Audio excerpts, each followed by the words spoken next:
How's it going, folks? Waiting for one more person to join our best ball league, and that has happened.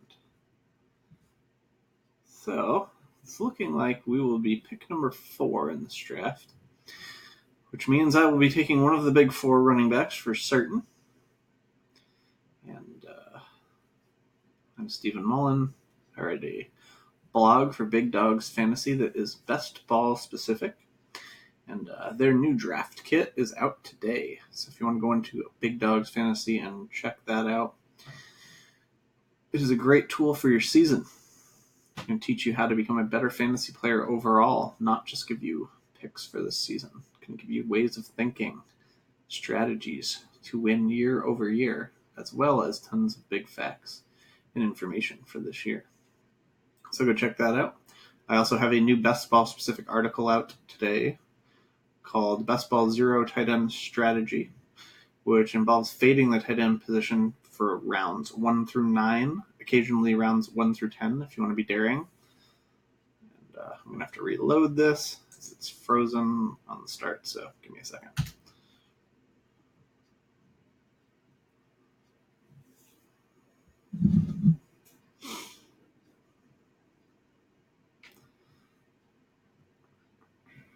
There we go. So I should not have to start this again. Sorry about that. Sometimes this app freezes when you're first starting. So you also see there's no tight end tab over here anymore because they did an update on draft and it is all messed up. So love the site, but it's had some issues. I would prefer to get Kamara over Zeke, but we're going to take nice, whichever one drops to us. So I saw today that Zeke is meeting with Goodell. I think that likely means that he will not be getting a suspension. If he was getting a suspension, I think it's more likely that he would be meeting with some sort of investigator or whatever. But still a possibility Zeke gets a 1 or 2 game suspension. And just because that possibility is out there, I'd rather. I have Zeke as my 4th of the 4. So some other suspension news. Tyreek Hill. Rumors are flying. There is apparently a source within the league that has come out and said that Tyreek Hill's suspension is going to be between 0 and 4 games, and that changes pretty much everything with Tyreek Hill. So if you've watched a few of these videos, you've heard me brag and be happy about the fact that I got tons and tons of Darrell Henderson shares, but he was back in rounds, 7, 8, and 9, and I was up to 57% Darrell Henderson and got to fade him now that he's in round 6 and 5, and I still have like a 30% share of him. And I'm going to try to keep at least 20 to 25% shares of Darrell Henderson. But I will say I've learned a lesson this summer, and something you guys can learn from me that I will definitely not put myself in this position again next year is I just wasn't taking any Tyreek Hill after the audio came out of him threatening his girlfriend. I was just like, whoa, there's just no way this guy gets less than 8 games. After hearing that, and at 8 games, I just wasn't that interested in owning hardly any of him unless I was getting him the double-digit rounds, which he rarely ever fell to. And a couple times I actually thought about taking him in the double-digit rounds. He literally got taken the pick before me, so it just kept working out. Then I only ended up with 2% of him. And now that this news is coming out, that's way too little. I have to try to battle to get to, I want to at least have 6% of him. That's so when you're thinking about the percentages you own somebody in a 12-team league, you will own a player on average. The average will be 8.3% of the time, right? So you want, to have lower than that on players that you don't feel good about. And a player like Darrell Henderson, the least I want to own of Darrell Henderson is 25%. And the reason why I picked out that number is, that's basically 3 times as much. For every Darrell Henderson my opponents own, I will own 3 Darrell Hendersons. So the people you love that are your absolute favorite people, I think it's good to own 25% of your absolute favorite guys. I'm okay with going up to 30, but that's my absolute ceiling. And I try to I'd try not to have more than 25% of anyone. So now that my Tyreek Hill is down so far at 2%, I really want to start looking at him in round 5 and 6 of these drafts and trying to scoop up enough. I'm at 114 of these drafts, I think, so I probably need to get him in like 8 out of my next 10 drafts. So here I'm either going to take Damian Williams or Antonio Brown, whichever one falls to me. I actually prefer Mike Evans to Antonio Brown, but my Mike Evans ownership percentage is too high compared to Antonio Brown. They should really be pretty close, and I think I own twice as much Mike Evans as Antonio Brown. Oh, nice. So we're definitely taking Damian Williams here. Pretty excited to get him to go with Kamara. So we'll see if the opportunity arises for us to go with the zero tight end strategy that the new article is out on. A lot of times picking at this spot is a decent spot to do it. So the idea behind this, one of the reasons why we're waiting, is to make all of our other positions better, because tight end values in tier 2 and tier 3 are just like pretty poor compared to the other players on the board. So when you'd be taking Evan Ingram or Hunter Henry or OJ Howard, there's often the tier 1 QBs on the board. Like Mahomes is already gone by then, but usually Rodgers, Watson, and Luck are still around then. T.Y. Hilton taken. Well, let's see what happens with this pick, because this pick kind of is gonna change the way our draft goes for sure. So if George Kittle is not taken, we're going to take George Kittle, and then we're definitely not going zero tight end. If George Kittle is taken, yeah, I can't pass George Kittle here, unfortunately. So we again will not get to see the zero tight end, but I might actually do a couple of these. Might do 2 of these videos today, just because of the amount of news. Plus, I'm probably going to do 10 of these drafts or something between today and tomorrow, because I want to try to get my Tyreek Hill ownership up to like at least 5%. I'd like to get it to 6 or 7, but I'm not terribly optimistic about that. I think the news is starting to get around that he's probably getting a pretty short suspension. So let's jump over here and look at article. So the new article out is about the best ball zero tight end strategy. So we're talking about why the tier 2 and tier 3 tight ends are like pretty poor values compared to the other players on their board. That doesn't mean they always are, Every draft is its own unique event, so keep that in mind. But often these guys are pretty poor values compared to the other players on the board. So yeah, we're going to try to fade that position rounds 1 through 9 when we're taking the zero tight end strategy. And talks about Dallas Goedert. So Goddard, whatever.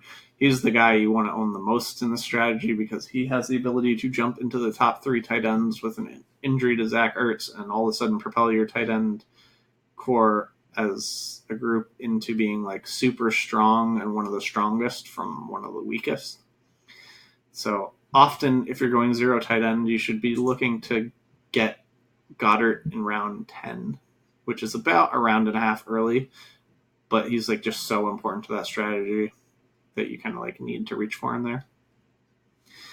And there is, at the end of that article, a strategy for when you miss. So sometimes you're going to try to do this. Somebody's just going to take Goddard before your pick in round 10, or like I sometimes, because I'm more comfortable with my emergency plan, sometimes I'll actually like wait for round 11 to try to get max value on Goddard, because I think that's where he's like a great value. Sometimes he'll go around 12, but like I definitely don't think you can risk that when you're trying a zero tight end strategy.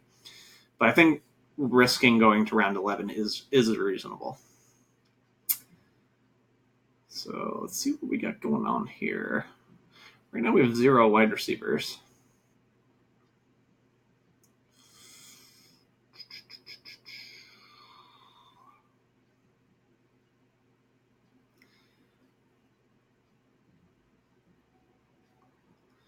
Yeah, so also the other thing about this Tyreek Hill suspension being shorter is it makes Mahomes better, right? So that's something to keep an eye on. Although he was already going in round 3 and 4, yeah, Hill didn't even make it to us in round 4. So I just don't think that it's going to happen for me. I think I'm just going to end up underweight on Tyreek Hill because I'm not going to start taking him in round 4. It's just not going to be a thing for us. So right here, I'm looking at Woods or Golladay. I also have a little bit of interest in Philip Lindsay and Patrick Mahomes. I particularly kind of want to cut off Capua. Nice. That's perfect. So Woods or Golladay. We're going to take Woods. This is pretty good value on him. So with this Tyreek Hill situation coming on, I think we might have tried to cut off Patrick Mahomes if it got back to us, because we really didn't want Jay DeCapua to get Tyreek Hill and Pat Mahomes. That's just such a hard combo to overcome if Hill's going to play 12 games. So definitely like the value on Robert Woods there. It's going to be interesting now how Hill getting involved changes Mahomes' value, and how now both of them, guys that you're not used to being available when you pick, are going to be available when you pick. Mike Williams at the 5-1. I am the biggest Mike Williams guy, and that is too early on Mike Williams for me. So it looks like we're going to give this guy a shot to have Watkins and Mahomes, which I do not care about. I just don't like giving him a shot at Tyreek Hill and Mahomes. I kind of would like to block that if that's coming up in drafts. Here I'm pretty interested in Philip Lindsay and Calvin Ridley. Which one do I want to take this time?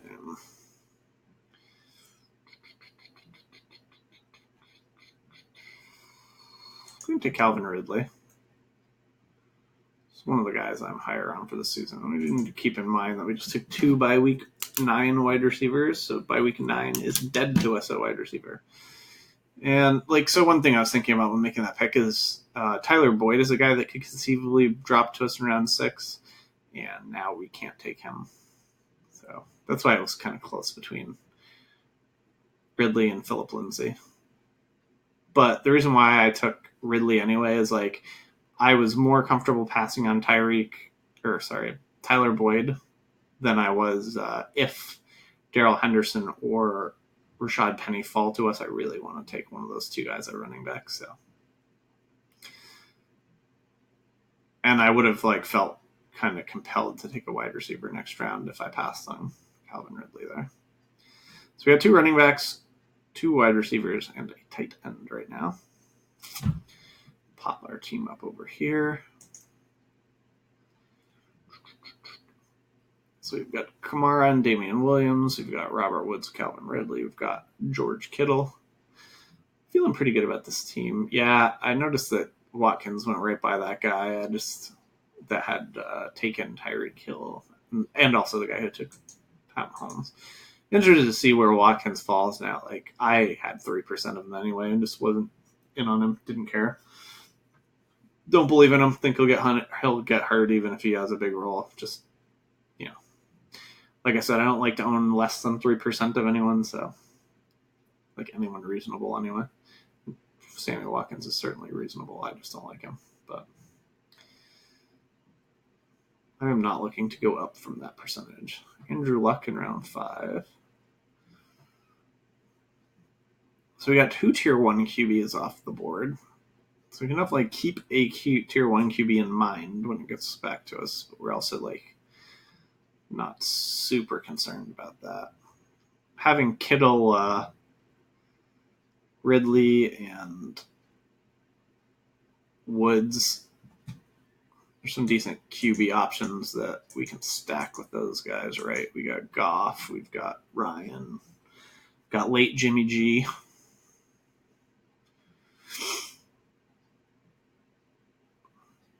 So people I would love to see go off this board before our pick, because I don't want them, are Hunter Henry, Robbie Anderson, Tevin Coleman. Draft as many of those guys as you want. Cooper Kupp's fine with me. He was also a bye week 9, so not a guy I was looking at. Christian Kirk and Dante Pettis went early round 6. It's a little surprising. Not that one of them went, just that both of them went that early. I've gotten Christian Kirk in round 7 quite a bit. And I like that. Tariq Cohen, someone we had mild interest in, but not a ton. Robbie Anderson, someone we had no interest in.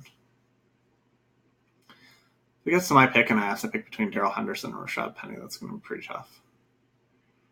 So as long as those two aren't the next two off the board, I'm happy.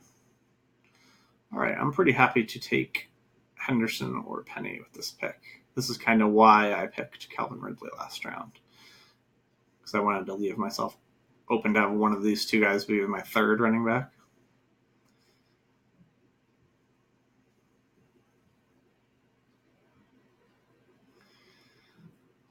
So we're going to take a running back here, and then we're probably not going to let a tier 1 quarterback pass us in round 7, but we might not be given that choice. I'm going to take an extra Darrell Henderson share. I've been getting pinched on him a lot. I'm at least trying to keep him around 25%. And at this point, late round 6 is about the best you can hope for getting him. We already have 4 by week 9 guys, so I normally don't concern myself too much with the bye weeks, between running back and wide receiver. But so we can't take any more by week 9 running backs or wide receivers at this point. All these positions start to matter as far as your flex go and whatnot.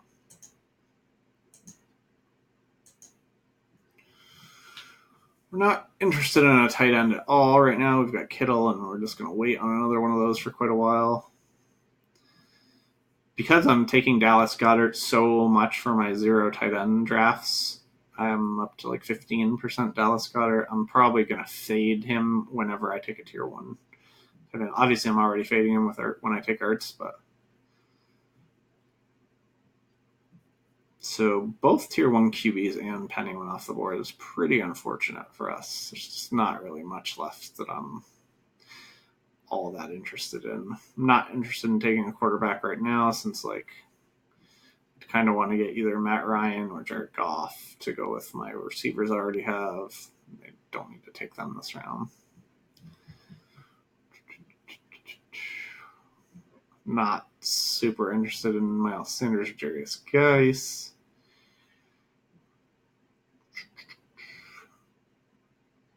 Jarvis Landry, someone I have way under. I have really low ownership on that I wouldn't mind getting a piece of, but looks like he's going to be off the board here. I don't know. So between Jarvis Landry or Will Fuller, do I want the ceiling of Fuller? I think I'm just going to take the safe guy here. I have 8% or so Will Fuller, and I think this is my second Jarvis Landry.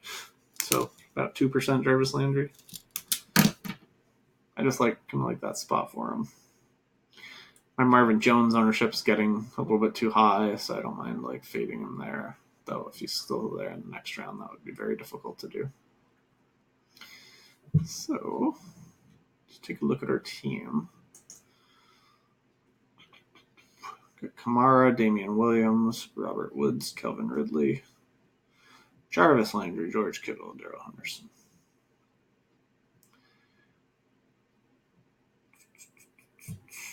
So we are somewhat interested in a quarterback in the next round if the quarterback can be Jared Goff or Matt Ryan. I mean, would be interested in Baker too, but I don't think that that's happening.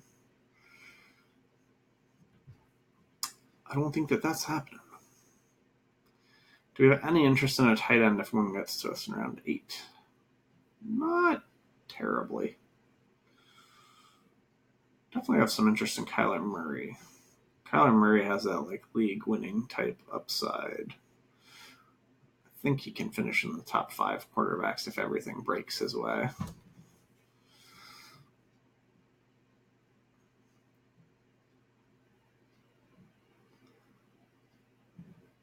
So yeah, check out the Big Dogs draft package here. 2019 draft guide is available now to purchase. So if y'all are wondering about the new, it's got some different options on what type of guides you can buy and that sort of stuff. So if you guys are wondering where the 0 tight end strategy kind of came from originally.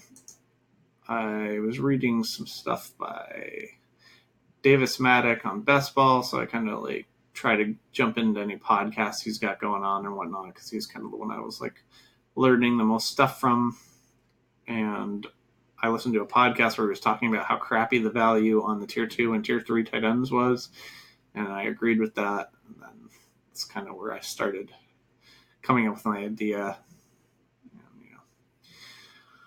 I did some twittering with some more well-known fantasy people. Kind of developed the strategy from there.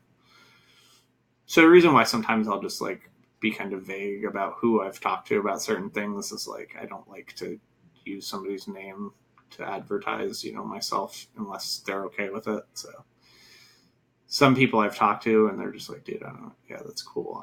I want the extra exposure. Other people, I'm fairly new on the scene, so I don't want to just be like attaching my name to other people constantly. So I'm interested here in Matt Ryan or Marvin Jones. Okay, we're going to take Matt Ryan here to go with our Calvin Ridley. I like Matt Ryan at the 8-9. Last year it was QB2. I definitely like that combo a decent amount. Not a whole lot at running back I'm super interested in at the moment. Like very lukewarm interest in Austin Eckler.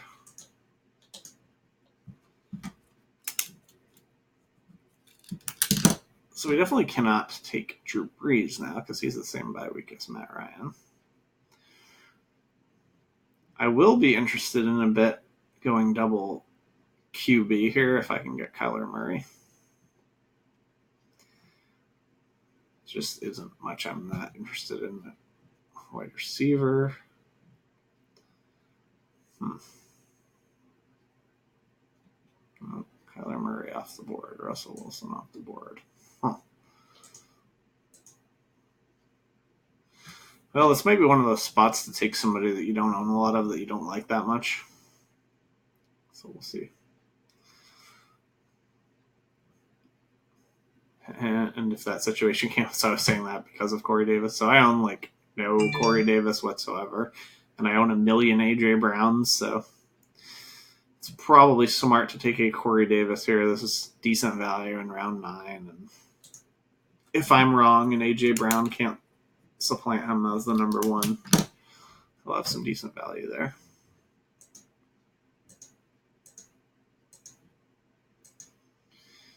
So since we have Kittle, we want to keep Jimmy Garoppolo in mind as a later round pick that we might want. I also don't really like to, when I have the tier 1 tight ends, I don't really like to take my second tight end all that early because it just like, if your tier 1 tight end is healthy, it kind of blocks that spot. Because like the other tight ends are so much worse that it's hard to even envision like a week, even sometimes when they get like a touchdown, they don't jump your top tight end, because they're just not getting volume. So like their touchdown is going to be like 3 catches for 30 yards and a touchdown. And your other guy can still end up with like 9 catches for over 100 yards or whatever. Or if your tier 1 tight end gets a touchdown, they're almost always still outscoring that guy. Definitely interested in a running back soon. We have 3 running backs, 4 wide receivers, and 1 QB, and 1 tight end. So we have Jarvis Landry and Corey Davis on this team. 2 guys I am not a fan of, but 2 guys I definitely wanted to get a little bit more ownership than I have on. Loving my running backs with Kamara, Williams, and Darrell Henderson, although having Darrell Henderson as your, third isn't the safest. I am pretty high on him. I watch the Fantasy Football Show a decent amount on YouTube, if you watch that one at all. And that guy is crazed over Darrell Henderson. Pretty sure he would take Darrell Henderson in the first round, if that's what it meant he had to do to get him.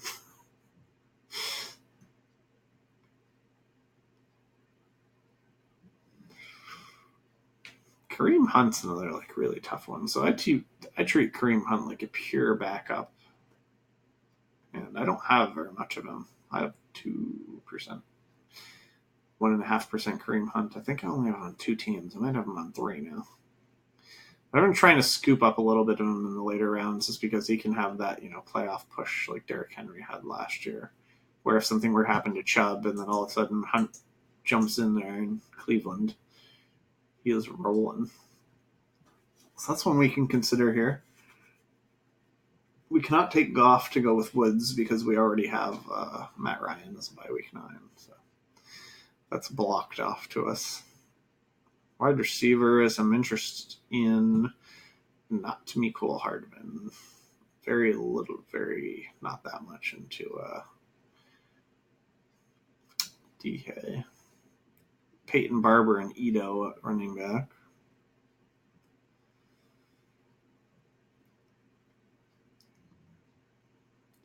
Just nothing really. I'm interested in a tight end here. Chris Herndon has the same bye week as Kittle, and plus is probably not going to play week 1 and 2 due to a suspension for DWI. So he's not someone I'm interested in. If I were to take Goddard, it probably would be after the turn. So I think I would be taking a running back before that. So looking at Hunt, Ito, and Peyton Barber, I have like the least amount of interest in Peyton Barber of those guys.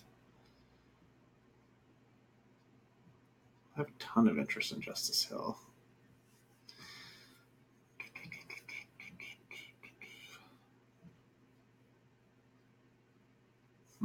Time's out and takes Kareem Hunt. I think our plan here is going to be to take Deshaun Jackson and then Justice Hill probably.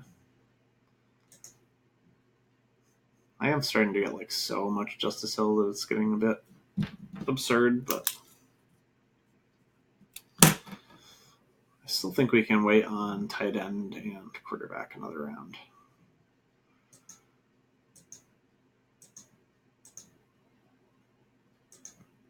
Here goes Goddard. That's nice. I'm glad I just don't have to make that choice the next pick because I would have a hard time passing him. And like I said, because I have a tier 1 tight end, I'm just trying.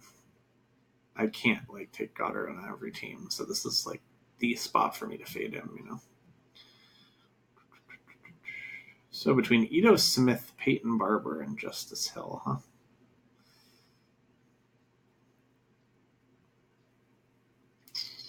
Ito Smith we cannot draft because we already have 2 week 9 bye weeks, and that's his bye week. So he is off the table. So it's between Peyton Barber and Justice Hill.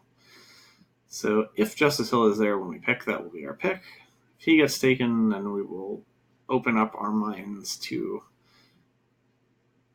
taking Peyton Barber. I'm a huge Justice Hill fan this year. He is a guy that I will be comfortable having 30% of, and that I probably will have that much because it's easy to get him. So at 33%, you basically have 4 times that many player as the average. And that is the absolute ceiling for me. So this guy's timing out, so he's not taking Justice Hill.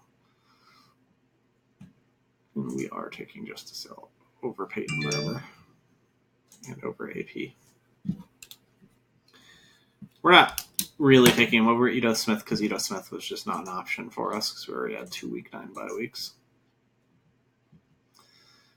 So a couple of the newer articles I'm going to have coming out are next Monday, July 8th, we're going to have Best Ball Championship MVPs looking at the best players from the Big Best Ball Championship tournament last year and trying to pick out our favorite players at each of the 4 positions for next year.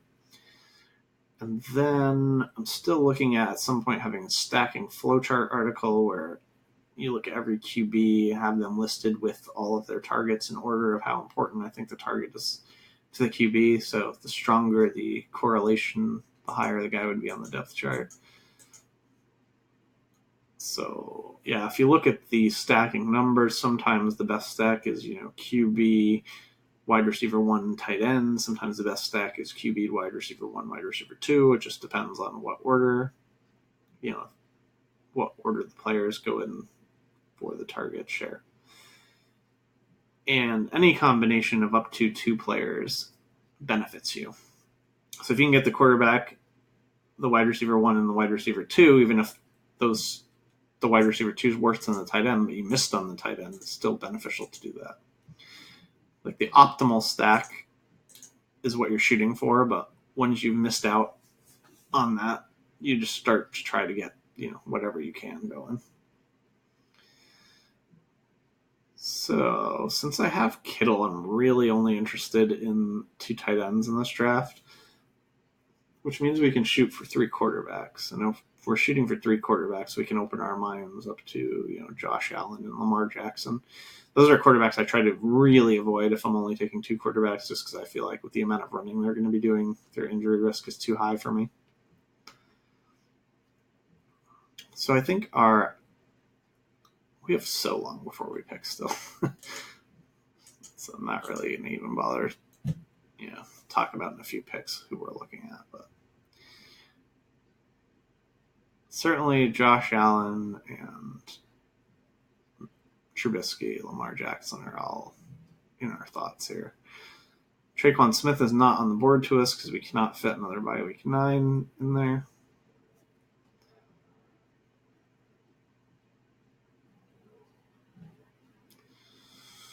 I do kind of want Jimmy Garoppolo to go with Kittle.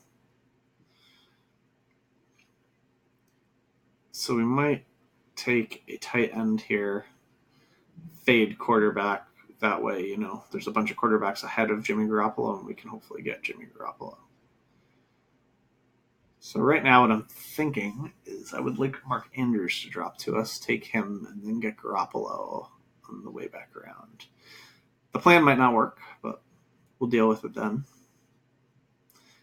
If we're lucky enough to get Mark Andrews, we would also have the option of having Lamar Jackson drop to us if Garoppolo doesn't, and being able to take Lamar Jackson to go with Mark Andrews.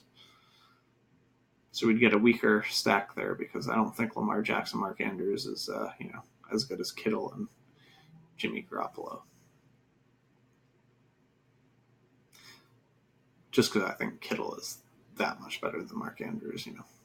Those are like multiple tiers away from each other, whereas Jackson and Garoppolo are probably 1 tier away from each other, if not in the same tier. So we're going to take Mark Andrews here, and then hope to get either Lamar Jackson or Garoppolo. We'll not be getting Lamar Jackson, but that's okay. Even if we miss Garoppolo here and we can get Josh Allen, that's cool.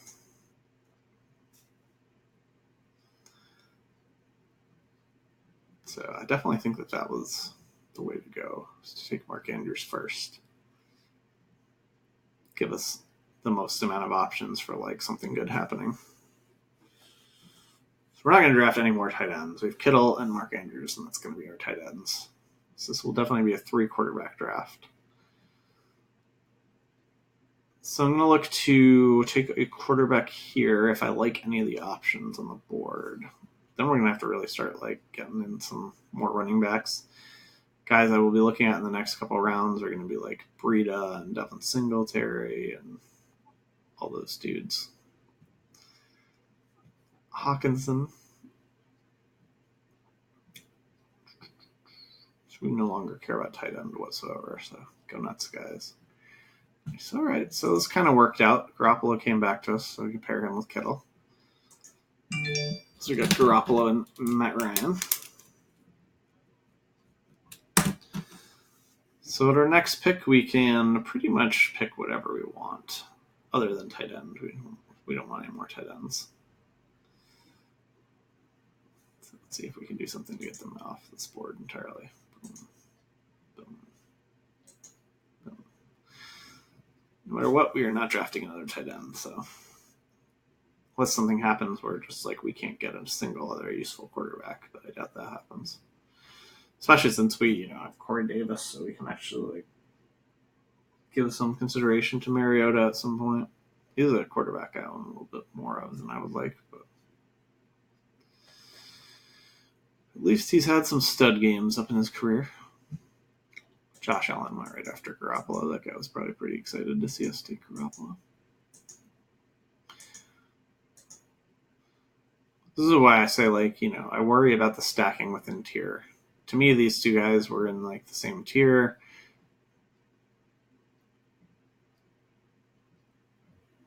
And, I keep pretty big tiers for best ball, like I've said before. So my tier 1 for QB is the big 4 QBs, Mahomes, Rodgers, Watson, Luck. My tier 2 is, like, 10 or 12 guys, like Russell Wilson and Matt Ryan, and all those types in there. And then the tier 3 has like the Allens and Lamar Jackson, Garoppolo, all those type of guys. So generally, yeah, just bigger tiers.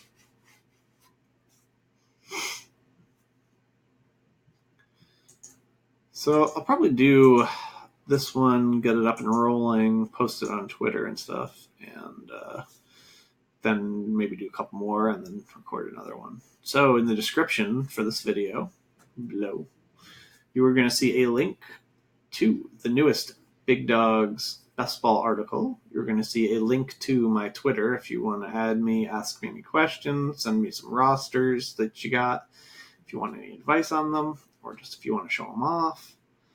Also, you will see a link to my Instagram, which is Draft Best Balling, and all it is I just post every single one of these things that I'm doing, well, almost every single one on there.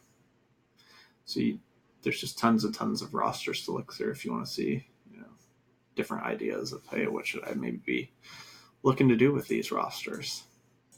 Who should I be looking to grab up?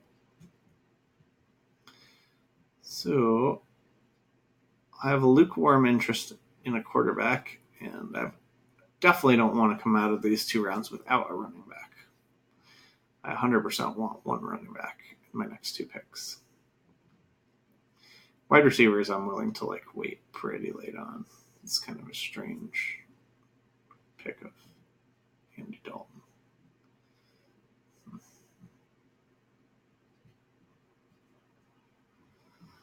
I don't mind getting a Mariota or a Foles if we miss out on, Stafford. I think I would rather have 2 running backs in this area and then a Mariota or a Foles than Stafford and one of these running backs.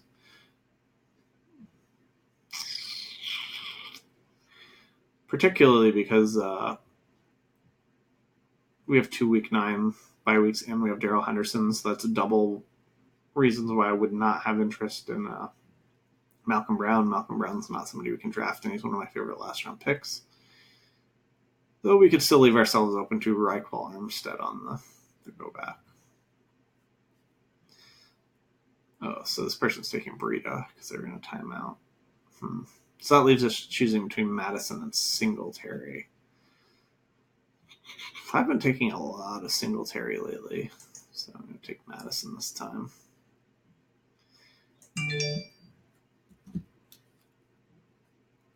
Singletary makes it back to us. It's not someone we're going to be able to pass, so.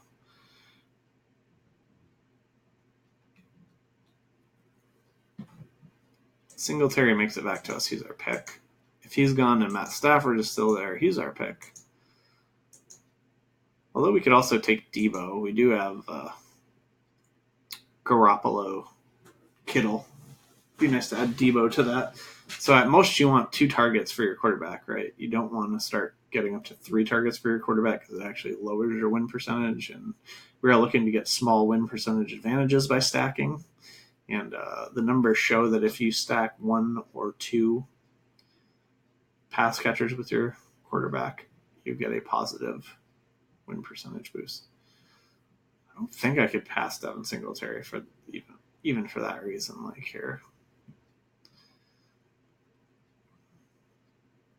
I definitely could pass Matt Stafford for that reason, though, and just look to grab up a Foles or Mariota next round. Those guys could go too, though. And that would be So Singletary's off the board. So now we're looking at Stafford or Deebo Samuel.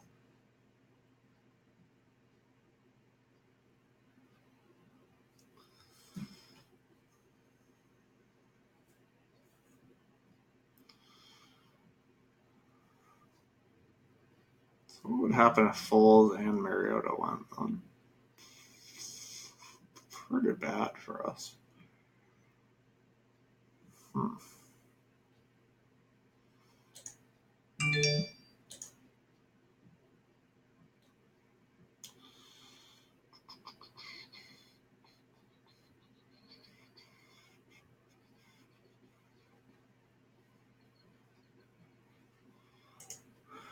All right, let's roll the dice.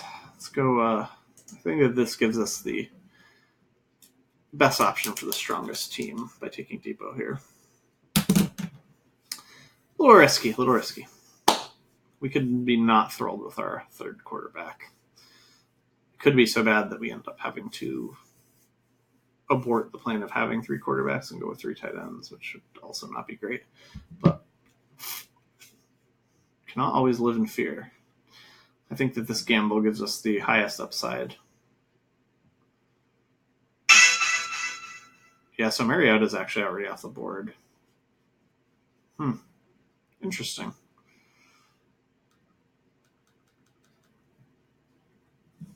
So Foles will not make it back to us. We couldn't make this one of our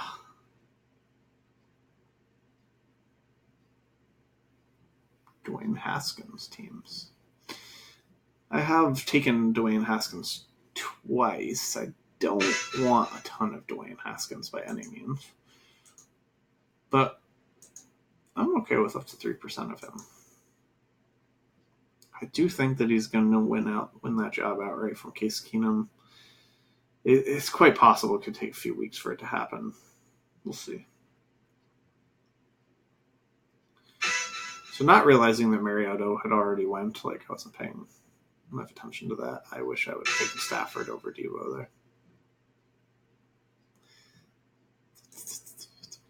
I thought I had still three options at quarterback when that was not the case. So we would have kind of a tough decision between going with a third tight end or a third quarterback in this thing. Darren Waller is still on the board at tight end. That would be a pretty incredible value to get. So we'll see if he goes.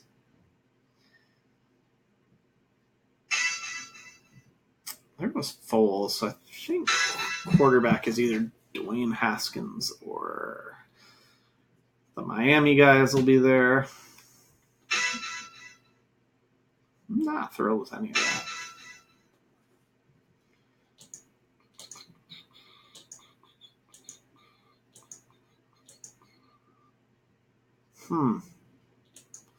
Yeah, I think I got a little greedy with that Deebo Samuel pick.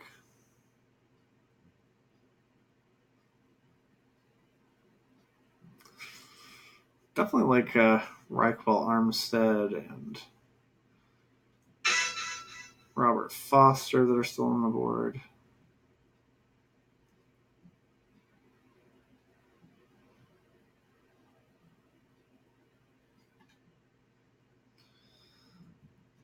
Those are the dudes I am the most interested in. I do like Chris Thompson a bit. Not interested in Sanu at all. David Moore, lukewarm interest. Ooh, Snake.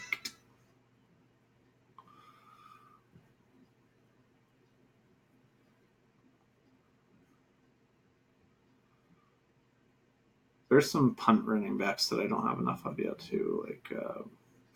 I don't mind a Tony Pollard or a Benny Snell in those last rounds. Chase Edmonds is somebody I would have liked, but he got picked. Gio Bernard, someone I have absolutely no interest in. Right now, the top guy on my board by just tons would be Robert Foster. So if this guy doesn't take Robert Foster or Sanu, then we should get Foster.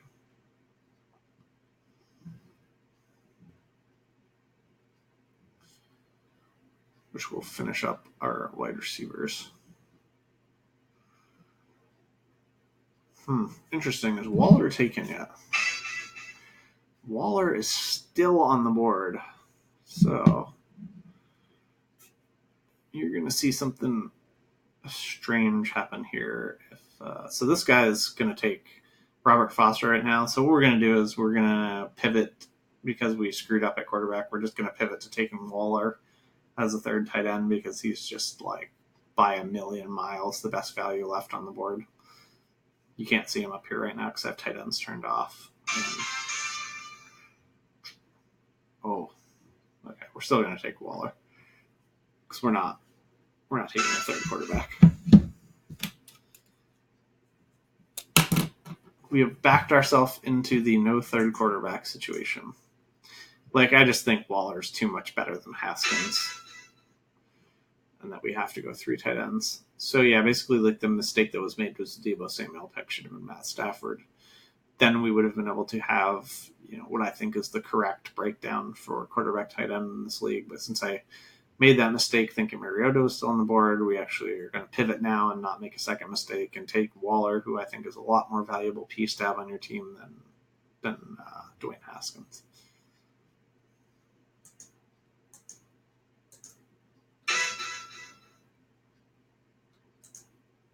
There goes Foster.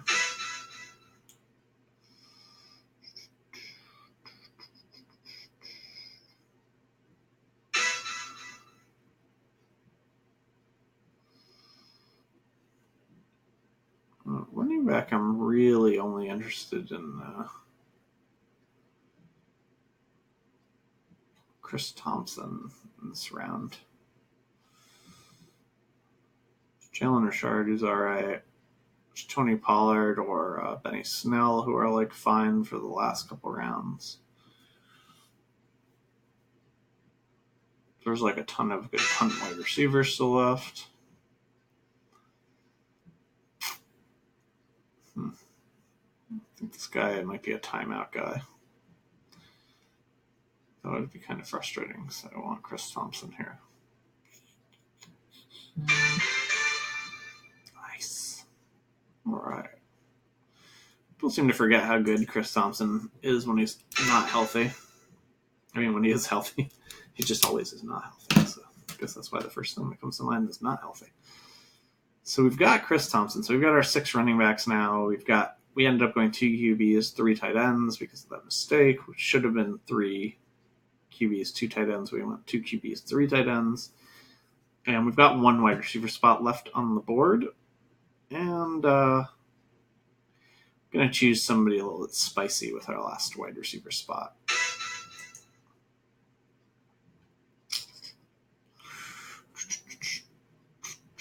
So at quarterback, we end up with Matt Ryan and Garoppolo, but no third quarterback. And don't love it. I don't like having Garoppolo as my 2 without having a 3. So I give my quarterbacks a B-. Running backs, we have Kamara, Damian Williams, Darrell Henderson, Justice Hill, Alexander Madison, Chris Thompson. I would give my running backs an A-. Wide receiver, we've got Robert Woods, Ridley, Jarvis Landry, Corey Davis, Deshaun Jackson, and Debo. Pretty solid B, I would say. And then for tight ends, we've got Kittle, Mark Andrews, and Darren Waller. Probably like an A for me.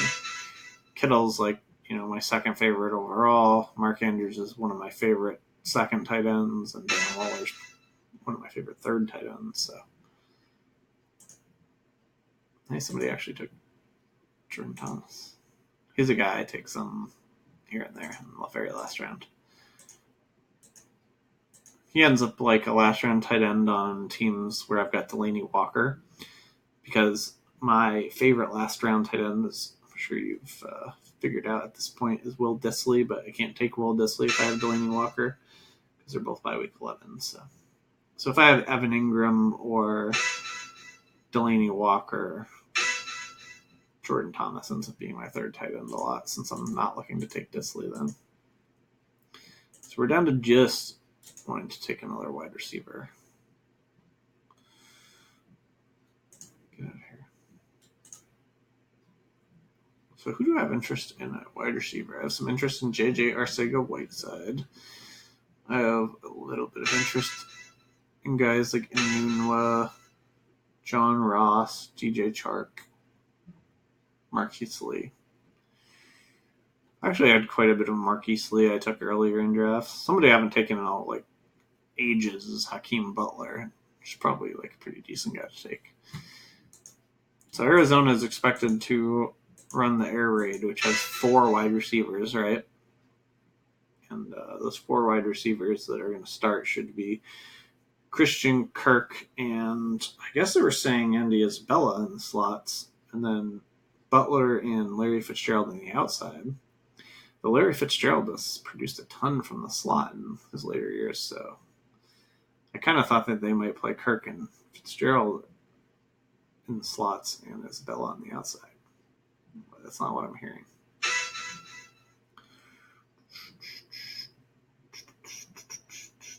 I've not taken a Hakeem Butler share in quite a while, so kind of looking at doing that here. It's either him or Marquise Lee. How much do I like? I feel like Marquise Lee is like a much safer guy if, other than the facts of the injury. Do I need a safe person? I don't really think I do. I feel pretty comfortable with like the target shares that all those guys are going to get, so I'll swing for like the higher upside guy.